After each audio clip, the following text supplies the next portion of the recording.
This is my turntable. It's a JVC LA-100.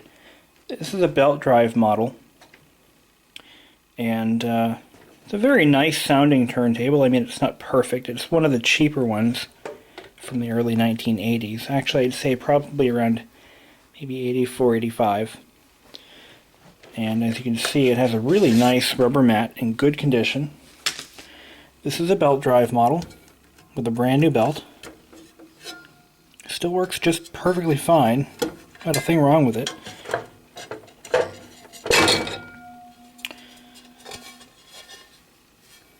And you can see there's a speed adjustment here for 33 and 45 if the speed were to become off. And you can see the motor bushings are a little dried out, a little loose. No big deal. Bearings are okay. But I just picked up another turntable. This is the exact same series, only a little better. As you can see, there is no belt drive rim. There is no motor visible. This is a servo drive unit. Quartz locked. Basically, it has 2 speeds preset, and it uses a probably a Hall effect sensor to regulate the speed. If it's too fast, it slows down. If it's too slow, it speeds up. Couldn't be simpler. I don't know a whole lot about this one. All I know is it came from the trash. I got it from a friend of mine who was going to try to sell it to me, but I gladly pointed out that it was missing some parts. There's some screws missing. The head shell is trashed. Actually, the stylus is trashed, sorry. This uses a System 2 stylus. I don't know who makes that. MA309. It might be fixable, actually. I think it is. Yes, the needle or the cartridge is, excuse me, is replaceable. So maybe I can replace the stylus on it. You know what I mean, the stylus. My bad, I'm just like coming down with something, I don't know. But anyway, I think I can fix this. But if not, I know that my existing stylus will fit right on that tone arm. So this is a really cheap tone arm. It is weighted. It looks like all the weights are here, so I don't have to worry about that so much. But something is missing off the end of the tone arm. I don't know what. So let's go ahead and take it apart and see if I can't figure out why somebody tried to take it apart before me. Oh, another thing is it still has the tone arm retainer clip, which mine is missing, which is really cool. I like that. But mine is a little bit nicer cosmetically. Has a few less blemishes. So I'm going to see if I can take the 2 turntables and make one really nice one. I have determined that there is something rattling inside. I don't know what. And the spindle motor does work. So that's half the battle. Bearings feel nice and good. Good. So I gotta get this cover off somehow. And let's see here. Is there a screw down there? I can't freaking tell. Yeah, that looks like there might be. No, there isn't. Okay.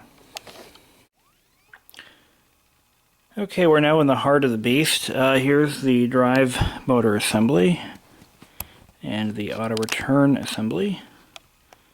Clearly visible there. Switches. This is really cheaply made, but it's not anywhere near as cheap as the ones made today are. In fact, the ones that they make today are utter crap and shouldn't be legally sold. That's my opinion. But anyway, I was pretty right on with the possible age. It was made in mid-1984. So this turntable is about 27, 28 years old. It's actually the exact same age as me. That's depressing. Out of the 12-month year, let's see here. It was made in... Wow. It looks like it was made right after... No, that can't be right. Huh. I guess I'm reading this wrong. But it couldn't be made halfway between 84 and 85 and still be made in January, so I think I'm reading it wrong. But nevertheless, why don't we go ahead and see what was rattling around. These are all the suspension pieces, and they're all dried out. So I'm hoping my other turntable has better suspension. And of course, as long as the platter is straight. Actually, it doesn't even matter because it'll fit this platter as well. This is actually a lot lighter than this one. Actually, by quite a bit. That's interesting. This one's thicker and heavier. This one is very lightweight, even with the belt room attached. So, interesting stuff. Well, I figured out what was wrong with this unit and what this piece was. It actually used to go here, which is why it pays to have the exact same turntable next to it. Luckily, they both use the same part. This is actually the return gear, and this little plastic piece was broken off of this one. They don't make them like they used to, unfortunately, and that kind of stuff happens. So I've taken that from a good working unit. I'm placing all my hopes and dreams on this one. Hopefully this works out okay and I can get it timed right. That's key. But I think a unit like this would be difficult because I think it was built to only go together one way, so hopefully I'm right on that one. Hopefully. And we can get this thing up and going. Gee, what did I miss? Further inspection reveals that these are no longer attached. That's bad. So I'm going to swap out the entire return drive with the other one. Other than that, everything's peachy. Yeah. So we're going to take our gear back. Take that off of there. And just swap out the whole plate. Why do I do these things? Further inspection reveals that these plastic supports are cracked at every opportunity. Oh my lord. What a load. Well, I think I can fix it. I don't think the other one is in as nearly bad condition. And luckily, most of the parts are exactly the same, which doesn't happen often. So, if we're lucky, I'll be able to get this thing going today. Oh, and by the way, this particular unit was made in 1983, if I recall. I know I saw that year somewhere. 1983. Yes, that's when it was made. And I noticed this. To get the other screws off, you have to take this anti-skid thingy off here. Bet you didn't know that was removable. Neither did I.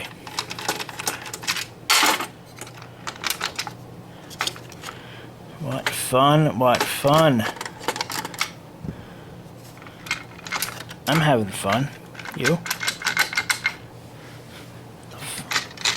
Come on. Oh, right. That's why you never force anything, because... There we go. This one seems to be pretty solid. So So we're just going to do a quick comparison to see how different they are. This bearing assembly will have to come off. That takes place of the servo motor. So far all the mount screws appear to be pretty much the same. And all the parts are pretty much the same. It's built the exact same way. There's no real difference between the two. Beauty is only skin deep. Take that out. This is a ground. This is for the needle. There you go. Look at that. Now, if my calculations are correct, now this one has all the same cracks too. I think it's because of the shrinking nylon over the years. But they're not really structural or anything. I mean, it shouldn't affect anything at all. But we still have to compare the two side by side to make sure that we're dealing with the same damn part. And that there isn't too much variance between the two. It looks like this is exactly the same. Everything looks the same. Except this one's not broken completely. So, hooray for that. Before I start putting, you know, head shells and weights and rackers and stuff, we're going to see if this thing even works anymore. First thing I want to test is the queuing feature. It doesn't appear to work at all. That could be a simple adjustment. Okay, turntable works. Quartz lock indicators seems to work okay. Crank it up to 45 RPM, or down to 45.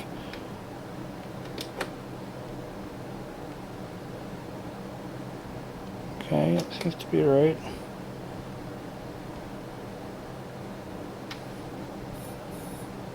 That indicator tells me whether or not it's up to speed.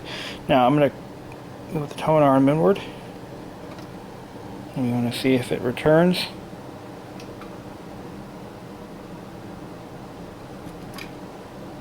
And it seems to.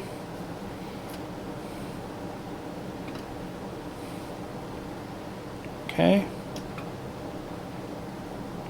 Hallelujah. Okay. Great. So that works. Now the queuing switch does not work. So I gotta find out why that is. I think I know why. Unfortunately, all of my suspension rubber cup dome thingies are pretty much disintegrated. So this is what I have. This is what I've got left. This side has pretty good suspension, or not. This side does not. It's yeah, that's what I get. So I'm gonna have to work with this here a little bit, and yeah.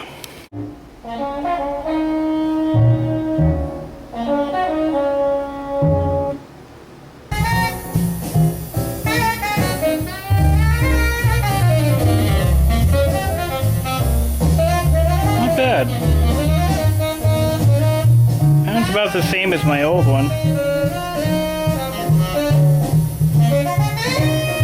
I gotta put the lid on. Okay, so right now I'm adjusting my tracking weight, and I'm balancing out the arm here, the tone arm. I think I got it right about there. And now I have to reset this indicator. Reset this to 0, which indicates the adjusted zeroed out tracking weight.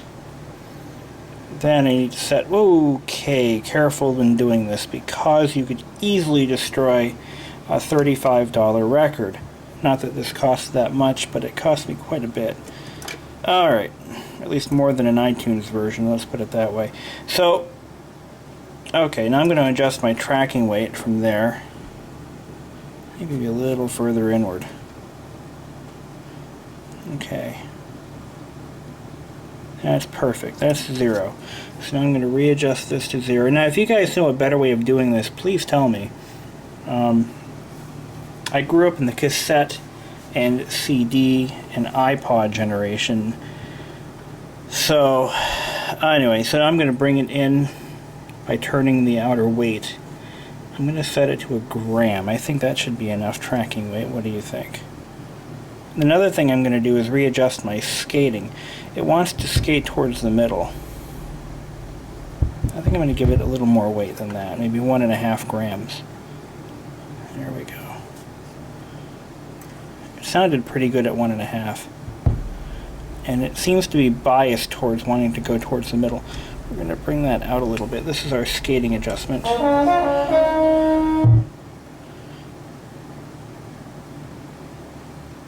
Okay.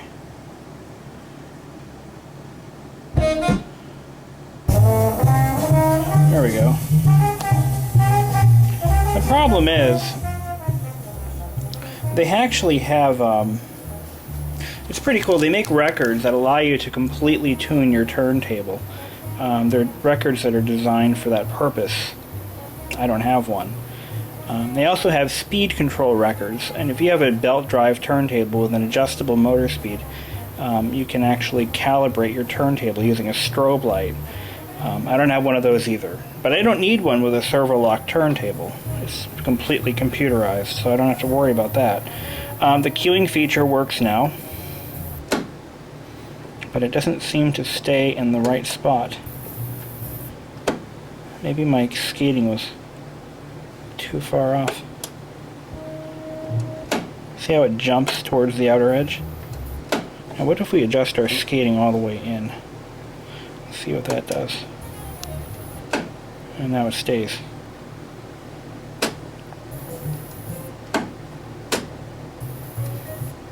So the skating was doing it. Bring it in a little bit.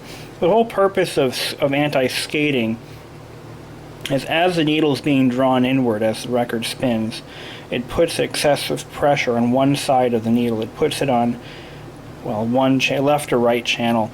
What skating does, the skating adjustment or compensation does, is it applies opposite force to help center the needle. That's what the whole purpose of it is. I know what it does and how it works, I just don't know how to properly adjust it, that's all. If I go all the way out like this, see, watch this. The spring tension is too great. It wants to work its way out. So, I think we're going to put it in like right about there. Let's see how that does.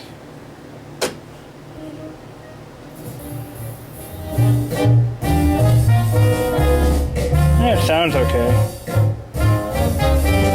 But this is certainly not an audiophile grade turntable. So I'm not going to get it perfect. It's just not going to happen unless I spend $150 on a used turntable or more than that.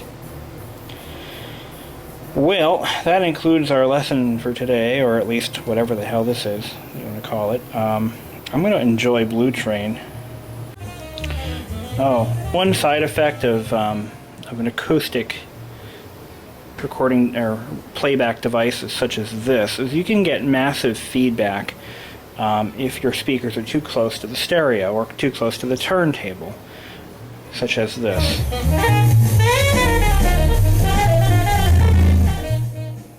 Kind of shakes the house a little bit.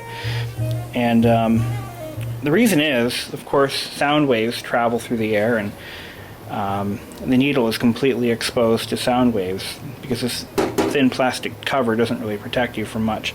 Not only that, but the sound waves travel, or the acoustics travel through the furniture into the turntable, and they shake the turntable itself, which provides feedback, which the feedback then feeds more feedback, and it becomes a vicious cycle. So it's basically a phonograph needle is really a form of microphone, if you will. It works the same way.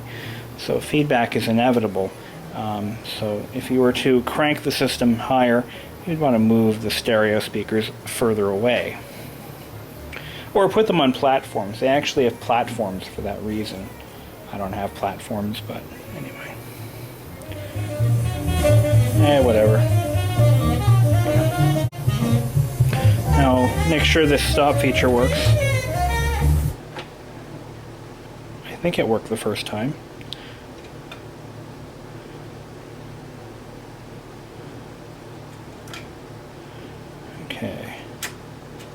Wish I had an auto start.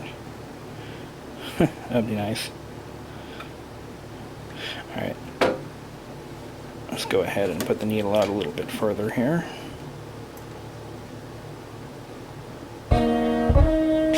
Careful. You should never do what I do. Don't do what I do. Or as I say, because I'm wrong half the time, so. There we go. It's working. Speed.